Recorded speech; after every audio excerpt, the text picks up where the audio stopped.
Assalamu alaikum. I want to talk about two types of women. Okay, there are some women who consider themselves princesses, who want princess treatment, who want a guy who's already established, who has a lot going on for themselves, who comes into their life, the woman's life, and sweep them off their feet and treat them, you know, and spoil them, where they don't have to do anything, you know? They could have children, be housewives, and not want to do anything else. And then there are some other women who consider themselves queens. And they basically, I don't know why I did that. But there's some women who consider themselves queens who they have something going on. They are establishing or established and want someone who is their equal, you know, someone who can grow with them, someone they can co-create with. And I don't mean just children. They want to create a lot. They have a lot of creativity in them where they want to do. They feel like they were born to do more than just have children.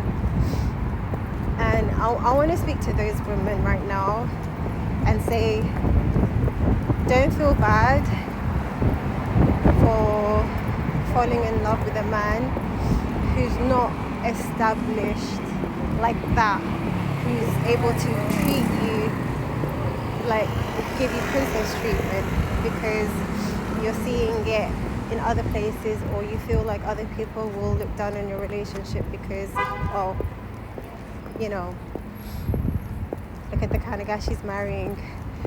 Because there are so many stories of women who don't see men like projects, who basically, they were the ones that had something. The women were basically the ones who had a lot more going on than the man. It goes back to Khadija and Muhammad sallallahu alaihi wasallam, and so many other examples as well, where the man comes into her life and takes over in a whole nother capacity. And sometimes it takes a while for the two to grow together. And sometimes the woman is not even established yet. She just has many ideas that she needs to put into action, into the physical, and the man can come in and be the muscle and bring all of those ideas the woman has and bring it to life, you know. Some women have the mentality of, you know, humble beginnings and making something together. And I know some people watching this may think, oh, some woman got burnt that way. Okay, that's not everybody's story. There's always like some differences to people's story based on decision making at the end of the day and looking at the whole picture. But there are so many other beautiful stories too. So many other beautiful stories too, where it is still going strong, building empires together that way as well. And the reason I'm saying that is because so many women walked away from men who had so much potential. And the word potential is a bit triggering because some men have potential but don't do anything with it because there's a lot holding them back. Now that ain't the ones that I'm talking about here. That ain't the ones I'm talking about here. So you gotta use your discernment. What is going on with these drivers today? I feel like I'm in Africa. Anyways, don't let people shame you for not starting off in a grand way. Don't let people put you off that it's not extravagant at the beginning. And I'm talking the marriage stage. the first conversation, which is the nikah, you know. In the past, I walked away from someone because he was Yemeni. He was a Yemeni guy. And my dad's side of the family are Somali, Darod, Warsingili. So Dhaqanka Somali is very strong. And my mom's side is Ashraf, but still like there's Somali Dhaqan in there as well. And a lot of people were saying, oh, don't let him just come, because I'm a single mom too, right? So a lot of people saying, oh, you could استعمال, don't let him just walk in your home, your life. He needs to continue this, that, the other. I know how that but your husband's in his 50s or 60s. I'm sorry, how could you compare that to my situation? Back then I wasn't thinking like that. Back then I was embarrassed that a man who couldn't afford me 30 grand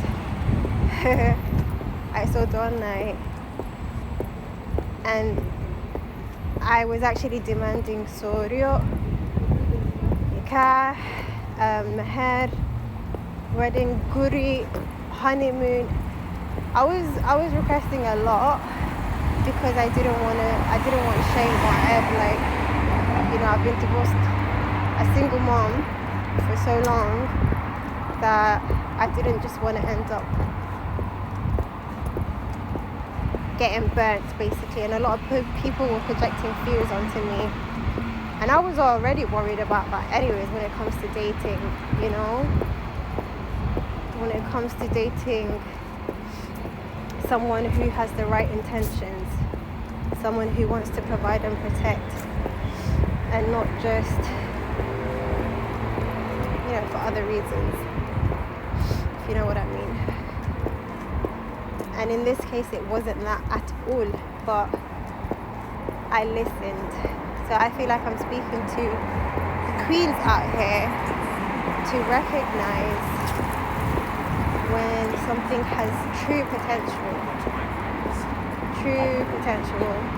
and when something is